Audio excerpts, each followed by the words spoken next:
오늘 우리에게 주신 하나님의 말씀 사사기 2장 6절부터 10절까지의 말씀입니다. 구약성경 362쪽입니다. 사사기 2장 6절로 10절까지의 말씀입니다. 함께 교독하고 마지막 10절은 같이 읽도록 하겠습니다. 찾으신 줄 알고 6절 제가 먼저 읽겠습니다.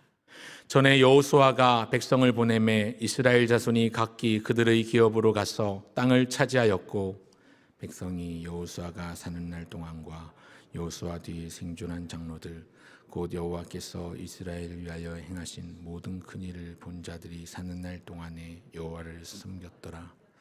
여호와의 종 눈의 아들 여호수아가 110세에 죽음에 우리가 그의 기업의 경내 에브라임 산지 가스산 북쪽 딥낫 헤레스 장사였고, 함께 읽습니다. 그 세대의 사람도 다 그 조상들에게로 돌아갔고, 그 후에 일어난 다른 세대는 여호와를 알지 못하며 여호와께서 이스라엘을 위하여 행하신 일도 알지 못하였더라. 우리 좌우 양옆에 계신 분들, 앞뒤에 계신 분들 최소 두 분과 인사 나누시면 좋겠습니다.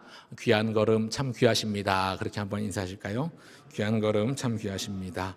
수요일 저녁에 나와서 함께 고단하고 피곤하신 텐데 저녁에 귀한 걸음 하셨습니다. 우리가 귀한 걸음 한 만큼 하나님 앞에 집중해서 나가면 또 하나님께서 우리에게 주시는 분명한 메시지가 있고 하나님의 영광을 받으실 줄 믿습니다. 잠시 기도하겠습니다. 하나님 아버지, 은혜와 사랑을 감사합니다.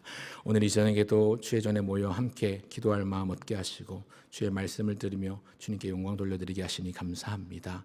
하나님, 우리가 하나님의 말씀을 듣고 하나님의 말씀으로 받아 우리의 삶을 하나님 앞에 드리며 나가는 시간 되게 하여 주시옵소서. 말씀을 전하는 자나 듣는 자나 하나님을 경외하게 하시고, 하나님의 말씀을 받을 때에 사람의 말로 아닌 하나님의 말씀으로 받아 이것이 정녕 그러한가 상고하는 믿음 주시고 겸손함 주시옵소서. 성령의 조명으로 말미암아 주의 말씀을 들을 때 깨달아지게 하시고, 깨닫고 깨우친 부분에 대해서 하나님 앞에 기꺼이 우리의 삶을 들여 다시 복종시키는 이 시간 되게 하여 주시옵소서. 전하는 자의 부족함은 감추어주시고 오직 그리스도 대신 예수님만 전할 수 있도록 도와주시옵소서. 예수님의 이름으로 기도합니다. 아멘. 주보에 나온 것처럼 오늘은 다음 세대, 다른 세대, 다음 세대라는 제목으로 하나님의 말씀 상고한 바를 나누고자 합니다. 소위 다음 세대라는 단어는 우리의 자녀들 또 자녀의 자녀들을 일컫는 말입니다. 바라기는 오늘 저와 여러분의 자녀손들이 하나님을 잘 섬기는 믿음의 세대가 되기를 간절히 소원하고 바랍니다. 오늘 우리의 다음 세대 또 자녀들의 자녀, 자녀의 자녀의 자녀들까지 앞으로 우리 시대 이후의 시대를 책임지고 살아갈 다음 세대를 위해 기도하는 마음으로 함께 은혜의 말씀 상고한 바를 나누고자 합니다. 오늘 저는 다른 세대는 누구인가, 그리고 다음 세대는 누구인가 두 질문을 드리고 그에 대한 답을 살피면서 함께 도전하며 나아가고자 합니다. 먼저 기억해야 될 첫 번째, 다른 세대는 누구인가. 이 다른 세대는 누구인가. 제가 첫 번째 대지를 한번 띄워주시겠습니까? 다른 세대는 누구인가. 제가 이 다른 세대를 비읍 리을이라는 초성을 써서 비읍 리을 세대, 비읍 리을 세대, 비읍 리을 세대 이렇게 한번 정리해 보고자 합니다. 한번 어떤 글자가 들어가면 어울릴지 한번 생각해 보시면 좋겠습니다. 이 다른 세대를 두고 비읍 리을 세대라고 하는데요. 출애굽 사건을 기준으로 해서 애굽에서 노예 생활을 하던 출애굽 1세대 사람들을 먼저 생각해 보시면 좋겠습니다. 애굽에서 노예로 죽도록 고생하던 사람들입니다. 너무너무 힘들었던 사람들이지요. 어떻게 말로 표현하기 어려운 모진 고통과 배고픔을 경험한 세대입니다. 하지만 그런 가운데서 그들은 하나님을 찾았고 간절히 부르짖어 외쳤습니다. 출애굽기 2장에 보니까 하나님께서 그들의 신음소리를 들으셨다고 말씀합니다. 그리고 그 들으신 결과로 한 사람을 준비시키셨습니다. 모세입니다. 그리고 그 모세를 통해서 이스라엘 백성을 이끌어내십니다. 애굽에 내리는 10가지 재앙이 애굽 사람들에겐 재앙이었지만 이 재앙으로 인해서 출애굽을 하게 되었기 때문에 10재앙은 이스라엘 백성들에게는 은혜였습니다. 이 사람들은 하나님의 은혜를 경험한 거지요. 물론 불순종도 있었고 연약함도 있었습니다. 그래서 출애굽하면서 그 과정에서 모세를 원망하면서 불평하기도 했습니다. 이러다가 다 죽겠다, 그냥 돌아가자, 그렇게 말하기도 했었습니다만 결국 그들은 홍해를 건너는 놀라운 은혜를 경험했습니다.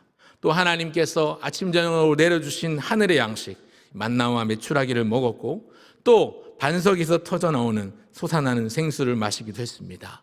광야 여정길 동안 그들의 옷이 헤어지지 아니하였고 신발이 떨어지지 아니하였으며, 낮에는 구름 기둥으로 밤에는 불기둥으로 그들을 보호하시는 하나님의 손길을 누리면서 날마다 하나님께서 인도하시는 그 길을 따라 그 광야 여정길을 갔습니다.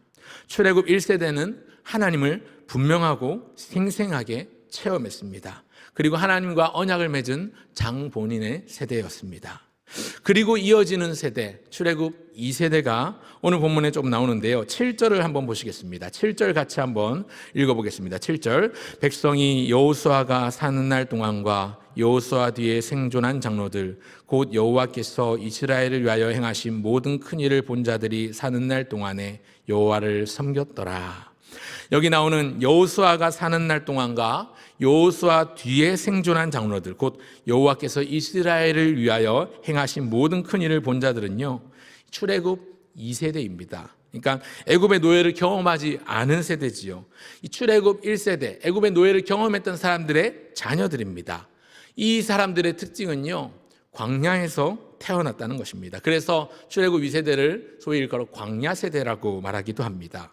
이 사람들은 애굽에서 노예 생활은 하지 않았지만 광야 여정길 동안, 광야 생활 동안 그들의 부모님과 함께하면서 그들 자신에게도 하나님이 어떻게 부모들을 인도하시고 자기를 인도했는지 간접적으로 또 직접적으로 체험했습니다. 부모를 옆에서 지켜보면서 자랐겠지요. 또 자신도 아침 저녁으로 내리는 하늘의 양식 만나와 메추라기를 먹었을 것이며, 또 구름 기둥 불기둥으로 인도하시는 하나님의 은혜 혜택을 다 누리며 살았습니다. 그리고 부모 세대가 홍해를 건넌 것처럼 자신들도 요단강을 건넜고, 난공불락의 성, 점령할 수 없을 것 같았던 여리고성을 무너뜨리며 하나님의 방법으로 그 하나님께서 약속하신 땅을 정복해 갔습니다. 하나님의 일하심을 이들 역시 두 눈으로 목격했습니다. 예전 성경에 보니까 목도하였더라, 이렇게 말씀합니다. 부모 세대가 겪었던 애굽에서의 극심한 노예로서의 고통은 경험하지 않았지만, 그러나 거칠고 거칠은 광야의 힘든 여정길 가운데 인도해 주시는 하나님의 손길과 하나님의 방법으로 가나안 정복을 하게 하신 하나님의 승리를 경험한 사람들입니다. 그런데 오늘 보면 7절을 보니까 여호수아와 여호수아 뒤에 생존한 장로들이 사는 날 동안에 백성이 여호와를 섬겼더라, 이렇게 말씀하고 있지요. 뭔가 부정적인 뉘앙스를 암시하고 있습니다. 여호수아와 여호수아 뒤에 생존한 장로들이 사는 날 동안은 백성이 여호와를 섬겼다. 그리고 나오는 내용이 무엇입니까? 여호수아가 죽고 그 세대 사람도 다 죽은 후에 일어난 다음 세대를 두고서 성경이 지칭하기를 다른 세대다, 이렇게 지칭합니다. 10절을 다 같이 한번 읽어보겠습니다. 10절입니다. 그 세대의 사람도 다 그 조상들에게로 돌아갔고 그 후에 일어난 다른 세대는 여호와를 알지 못하며 여호와께서 이스라엘을 위하여 행하신 일도 알지 못하였더라. 그 후에 일어난 다른 세대, 이 다른 세대라고 지칭하는 이 세대는요, 가나안에서 태어났고 가나안에서 자란 세대입니다. 이들을 두고 성경이 말씀하기를 그 후에 일어난 다른 세대다, 이렇게 말씀하지요. 이들의 특징이 무엇이냐면 여호와를 알지 못하고 여호와께서 이스라엘을 위하여 행하신 일도 알지 못했다, 그렇게 말씀하고 있습니다. 쉽게 말해서 이 세대는 하나님을 몰랐고 하나님의 행하신 일도, 하나님의 그 능력도 모르는 세대라는 것입니다. 여러분, 이들이 하나님의 이름을 몰랐겠습니까? 지식적으로 모른다는 말일까요? 그렇지 않습니다. 여기 나오는 이 알다라는, 알지 못하다 할 때 이 알다라는 히브리어 단어 야다라는 단어는요, 경험적인 알을 뜻합니다. 한 남자가 한 여인을 만나서 사랑하고 연애를 합니다. 연애할 때는 그 사람의 이름, 그 사람이 어디 사는지, 그 사람이 어느 학교 다니는지, 어느 직장을 다니는지 뭐 그런 것에 대해서 알게 되겠죠. 그런데 그러다가 사랑해서 결혼을 하고 나면 10년, 20년, 30년 살면서 알게 되는 것들이 있습니다. 연애할 때는 몰랐는데 결혼해보고 오랫동안 함께 살면서 내가 알지 못했던 것들을 알게 되는 거죠. 이 사람의 내면의 어떤 상처들, 이 사람의 본래 성격, 성향 이런 것들, 그리고 아픔 이런 것들도 다 알게 되잖아요. 그런 알게 되는 그 알을 의미한 단어가 야다라는 단어인데, 그 앞에 부정사 아니다라는 것을 뜻하는 부정사 레가 붙어 있어서 이 알지 못했다, 하나님을 알지 못했다라는 이 말은요, 하나님을 경험하지 못했다 이런 뜻입니다. 그래서 하나님을 모른다는 것입니다. 하나님이 어떤 분이신지 모릅니다. 하나님을 경험해 보지 못했습니다. 그래서 이들의 믿음은 별로입니다. 별로. 그래서 첫 번째 비읍 리을 세대는요, 믿음이 별로인 별로 세대입니다. 하나님에 대한 경험이 별로 없습니다.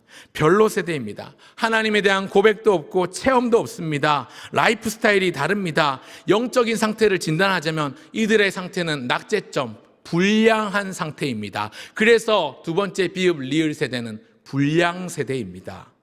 마치 사무엘이 있던 시대에 엘리의 두 아들 홈리와 비나스를 두고서 성경이 기록하기를 엘리의 아들들은 불량자라, 여호와를 알지 못하더라 하는 그 말씀이 생각나는 것 같습니다. 베네벨리알이라는 단어가 있는데, 이 불량자, 이 불량 세대라는 것이지요. 윗세대인 출애굽 세대나 그 윗세대인 광야 세대, 전 세대인 출애굽 세대와 광야 세대는요, 그 삶의 중심이 철저하게 하나님 중심의 삶이었습니다. 하나님 중심의 삶일 수밖에 없었지요. 하나님께서 매일매일 일용할 양식을 주시지 않으면 먹을 게 없어서 굶어야 했고, 또 어디로 갈지 몰라서 하나님께서 낮에 구름 기둥 밤에 불 기둥으로 인도해 주시고 지켜주시지 않으면, 보호해 주시지 않으면 갈 길 몰라 방황하고 얼어 죽을 수 있고 더워 죽을 수 있는 그러한 위험에 노출되기도 했던 사람들입니다. 스스로 할 수 있는 것이라고는 하나도 없어서 어려움을 만나고 위기를 만나면 불평하면서도 원망하면서도 결국 절박하게 모세를 통해 하나님을 찾아야 했던 하나님 중심의 삶을 살던 세대가 그 윗세대, 그 이전 세대입니다. 그런데 가나안에 정착한 이후에 태어나고 거기서 자란 이 세대는요, 그 윗세대와는 많이 다릅니다. 하나님 중심의 삶이 아닙니다. 이들은 태어날 때부터 뭔가 안정되어 있고 정착되어 있는 것이지요. 잘 먹고 잘 입는 세대입니다. 이전 세대와는 달리 이들은 이미 정착한 땅에서 농사를 짓고 있지요. 부모들이 가축을 키우고 있고 물고기를 잡고 있습니다. 장사를 하고 있습니다. 그러니까 자기들 손으로 농사 짓고 물고기 잡고 장사하면 되니까 아쉬울 게 없습니다. 그뿐입니까? 땅이 있고 집이 있으니까 이제 유리하며 방황하지 않아도 되는 것입니다. 훨씬 더 안정적이 되었죠. 그러다 보니 어느샌가 하나님 중심의 신앙, 하나님 말씀 중심의 삶이 사라지고 없어지는 겁니다. 하나님을 찾지도 않고 하나님께 나아갈 필요조차 느끼지 못하고 깨닫지 못하는 것입니다. 오늘 읽지는 않았지만 읽은 본문 바로 뒤에 보면 11절부터 13절까지의 말씀을 보면요, 그들이 여호와의 목전에 악을 행하며 우상을 섬기며 여호와를 버렸더라, 하나님을 진노하게 하였다고 그렇게 말씀하고 있습니다. 이들의 특징은 하나님을 알지 못했을 뿐 아니라 하나님 앞에서 악을 행했습니다.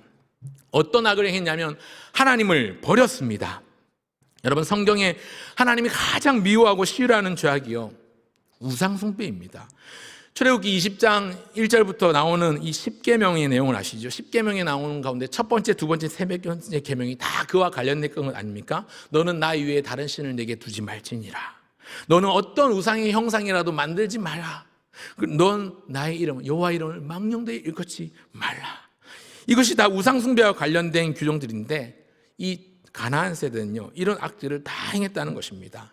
하나님은 그런 그들을 벌하십니다. 2장 14절과 15절을 같이 한번 읽어보겠습니다. 2장 14절 15절 같이 있습니다.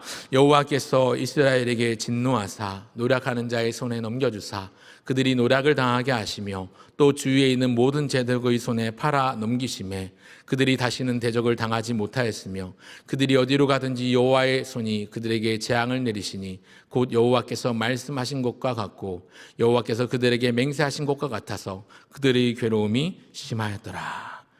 여러분, 노력하는 자들 이방 족속에게 괴롭힘을 당하게 하셨고, 심지어 그들이 어디로 가든지 여호와의 손이 그들을 도우사 그들과 함께 하셨더라가 아니라 그들이 어디로 가든지 여호와의 손이 그들에게 재앙을 내려서 괴로움이 심하였더라, 이렇게 말씀하고 있습니다.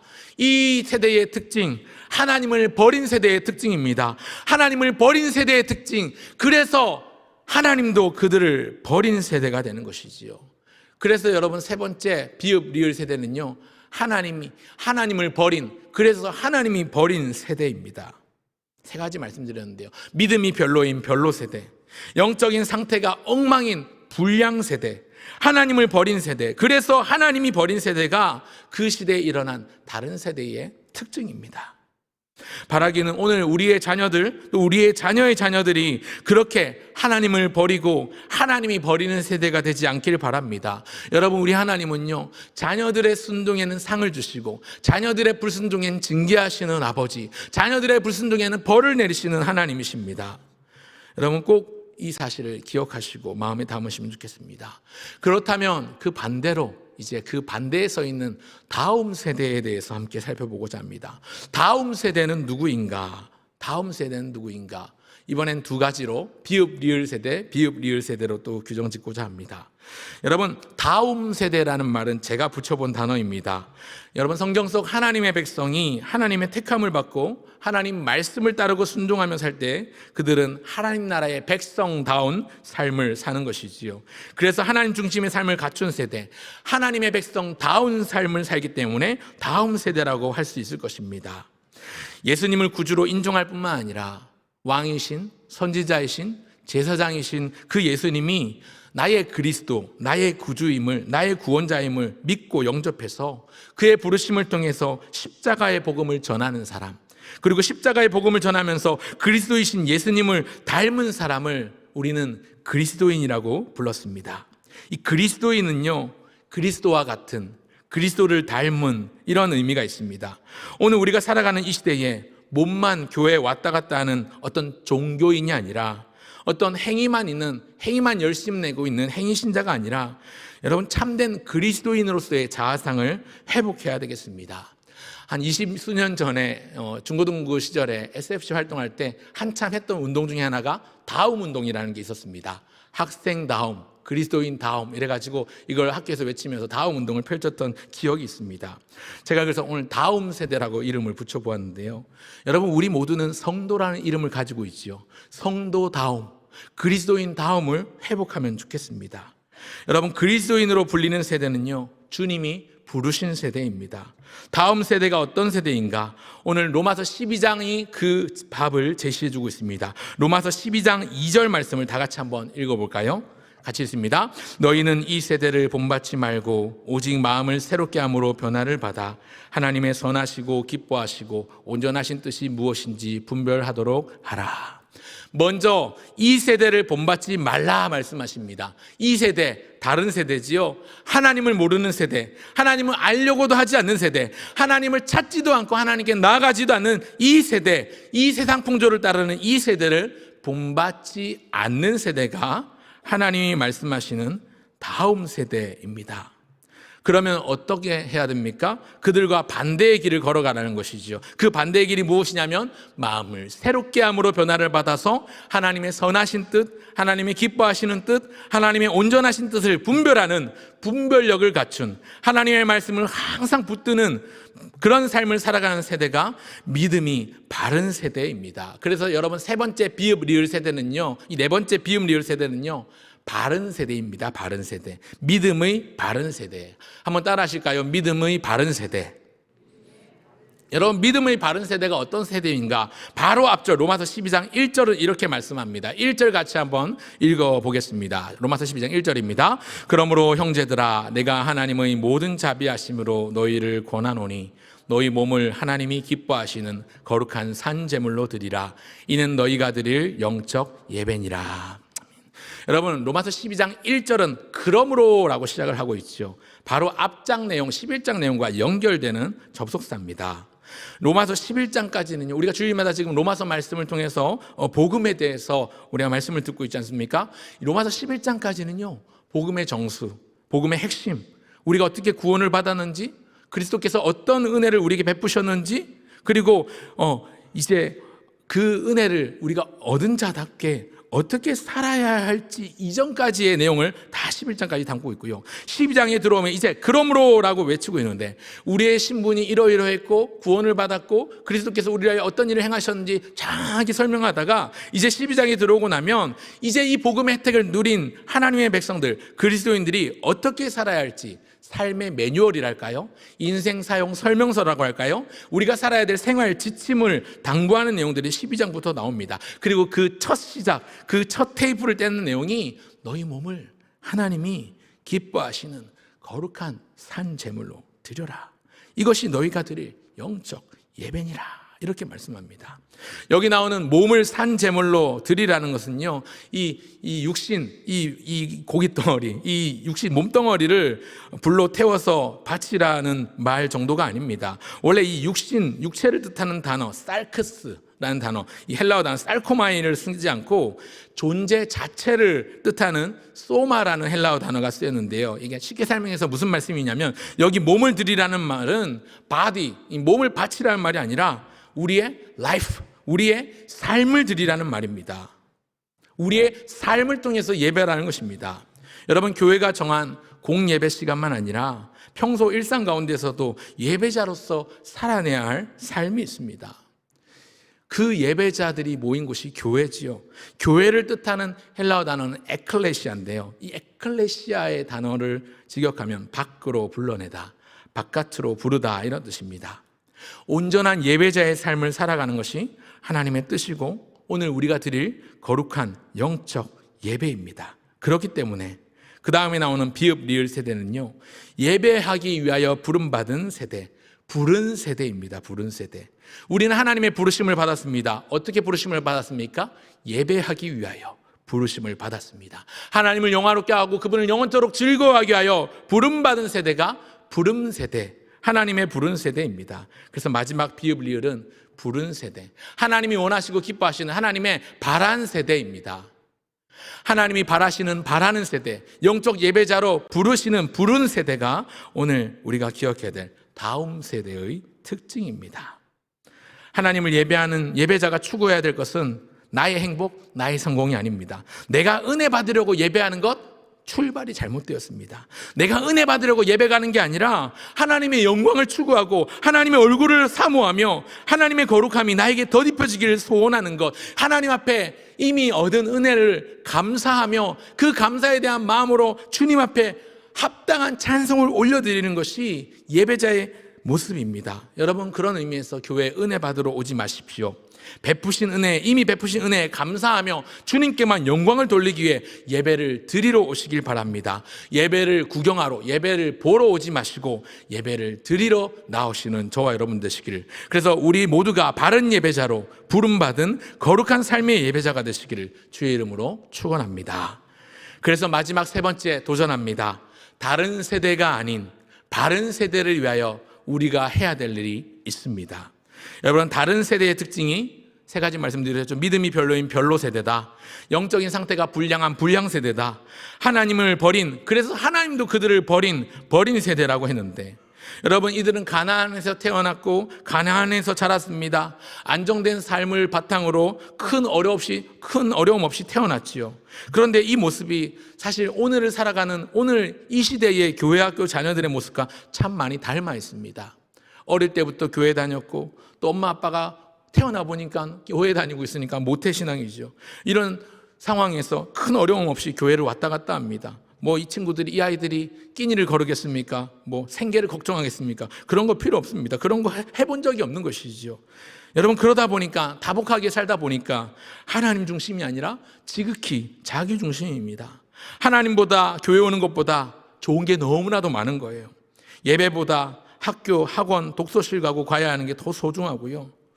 여러분들 한번 여러분들 집에서 자녀들의 모습을 한번 생각해 보시기 바랍니다. 가족들 같이 모여 식사하실 때 식사 전에 자녀들이 기도하고 있습니까? 여러분, 가족들하고 있을 때 말고 이제 우리 자녀들이 혼자 떨어져 있을 때, 학교에서 밥 먹을 때 혹은 밖에서 밥 먹을 때 아이들이 식사 기도는 하고 있을까요? 여러분, 한번 살펴보십시오. 식사 전에 기도하는 아이들이 몇이나 될까요? 교회 학교가 붕괴되기 시작한 지 오래되었습니다. 교회의 젊은 층이 사라지고요, 아이들은 줄어들고 있는데 이것이 우리나라 전체 인구 절벽 때문에 인한 일이다. 교회도 피해갈 수 없다. 수년 전부터 경고해 왔습니다. 그런데 코로나가 터졌지요.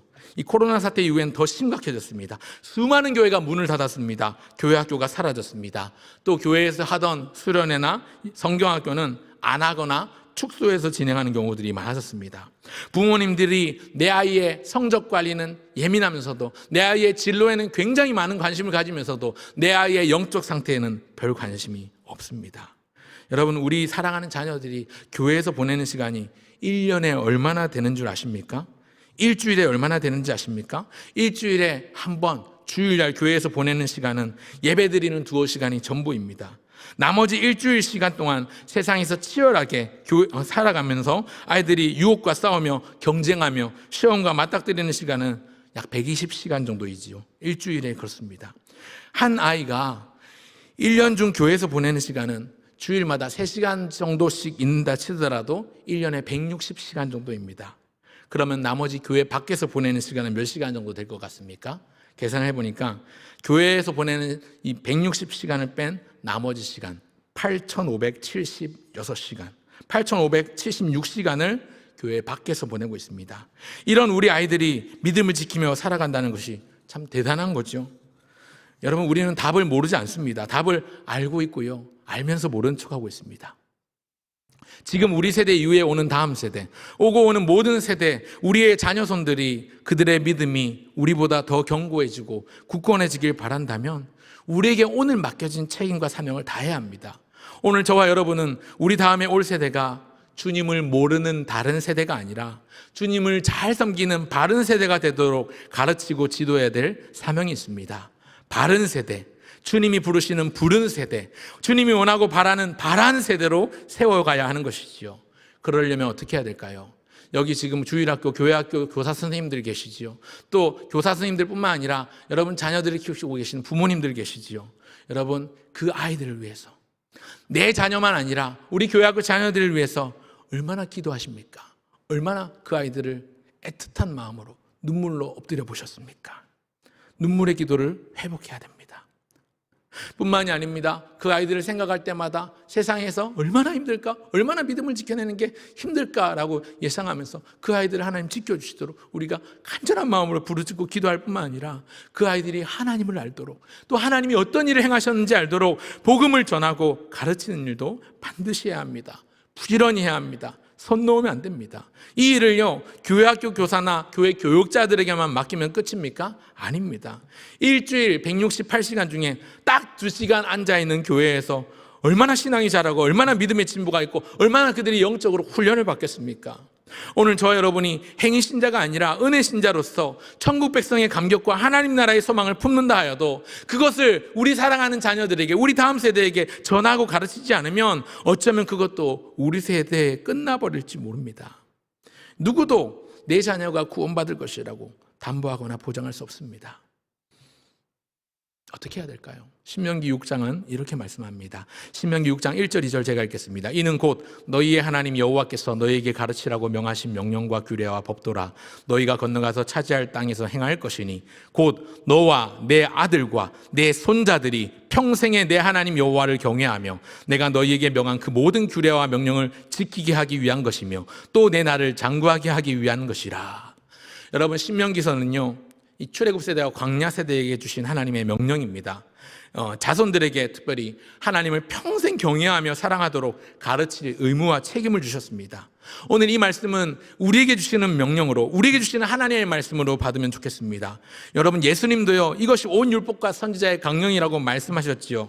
하나님을 사랑하는 것, 마음을 다하고 뜻을 다하고 목숨을 다하여 하나님을 사랑하는 것, 또 너의 이웃을 너 자신과 같이 사랑하는 것, 이것이 예수님께서 정리하신 하나님 율법의 선지자의 강령이었습니다. 신명기 6장 4절부터 9절까지 조금 길지만 같이 한번 읽어볼까요? 4절부터 9절까지 읽겠습니다. 이스라엘아 들으라. 우리 하나님 여호와는 오직 유일한 여호와이시니 너는 마음을 다하고 뜻을 다하고 힘을 다하여 내 하나님 여호와를 사랑하라. 오늘 내가 내게 명하는 이 말씀을 너는 마음에 새기고 내 자녀에게 부지런히 가르치며 집에 앉았을 때에든지 길을 갈 때에든지 누워있을 때에든지 일어날 때에든지 이 말씀을 강론할 것이며 너는 또 그것을 내 손목에 매어 기호를 삼으며 내 미간에 붙여 표로 삼고 내 집 문설주와 바깥문에 기록할지니라. 내 자녀들에게, 너의 자녀들에게 부지런히 가르치며 앉으나 서나 누우나 집 안에서나 집 밖에서나 길 위에서나 항상 부지런히 강론하며 손목에 메고 미간에 붙이고 문설주와 바깥문에 기록해서 그것을 마음에 새기게 하라는 겁니다. 오늘 저와 여러분에게 주신 하나님의 말씀으로 받기를 바랍니다. 여러분, 오늘 우리 이전 세대 힘들고 어려웠던 시절, 배고파서 수도가에서 물로 배를 채우던 그 시절에 하나님을 찾았던 그 간절함들이 싹 사라져버린 이 시대, 지금 여기 계신 분들 중에서도 그런 시대들을 보내신 분들이 계실 텐데, 힘들었던 보릿고개, 힘들었던 그 전쟁통 이후에 하루하루 먹고 사는 것이 힘들었던 그 시대 뿐만 아니라 70년대, 80년대를 지나면서 열심히 잘 살아보세요를 외치며 그렇게 열심히 일했던 세대, 손가락에 지문이 다 닳도록 일하고 나면 퇴근해서 집으로 가지 않고 교회로 가서 간절히 주님을 외쳤던 그 세대에 하나님을 만났던 그 경험들이 지금 우리 자녀들에게는 없습니다. 그 경험들이 우리 자녀의 자녀들에게는 먼 이야기로만 들리고 있습니다. 사랑하는 성도 여러분, 우리가 어떻게 해야 될까요? 어떻게 할까요? 하나님을 마음을 다하고 뜻을 다하고 목숨을 다해서 섬기는 행위가 예배인데요, 예배를 가르쳐야 합니다. 예배를. 올해 우리 교회 표어가 예배지요. 영과 진리로 예배하라.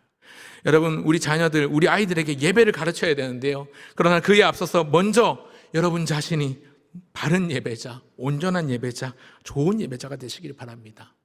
내가 예배를 소홀히 여기면 내 아이들도, 나를 바라보는 아이들도 예배를 소홀히 여깁니다. 내가 예배를 소중히 여기면 내가 나를 바라보는 나의 아이들도 예배를 소중히 여깁니다. 여러분, 아이들의 신앙 상태를 위해서 먼저 우리 자신의 모습을 점검해 보시길 바랍니다. 그리고 여기 하나 더, 오늘 본문이 분명히 교훈한 것처럼 하나님과 하나님의 행하신 일들을 가르쳐야 합니다. 성부 하나님은 세상을 창조하셨습니다. 그리고 우리를 위하여 아들 예수님을 보내셔서 구원의 길을 예비하셨습니다.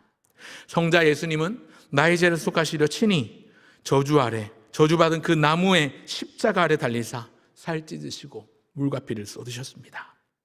성령 하나님은 오늘 그 놀라운 은혜의 복음을 듣고 부활하신 그리스도, 생명 되신 예수님을 믿어서 주를 섬기도록 부르셨습니다. 삼위 하나님께서 오늘 저와 여러분을 위하여 행하신 이것을 우리의 자녀들에게, 자녀의 자녀들에게도 가르쳐야 합니다. 가르치되 그냥 가르치는 게 아니라 제대로 가르쳐야 합니다. 부지런히 가르쳐야 합니다. 똑바로 가르치고 열심히 가르쳐야 합니다. 쉬지 않아야 합니다. 그러기 위해서는 하나님과 하나님의 행하신 일들을 가르치기 위해서 우리 자신이 먼저 하나님을 알고 하나님의 행하신 일들을 알아야 합니다. 하나님과의 원만한 관계를 통해서 그것을 더 깊이 알아야 합니다.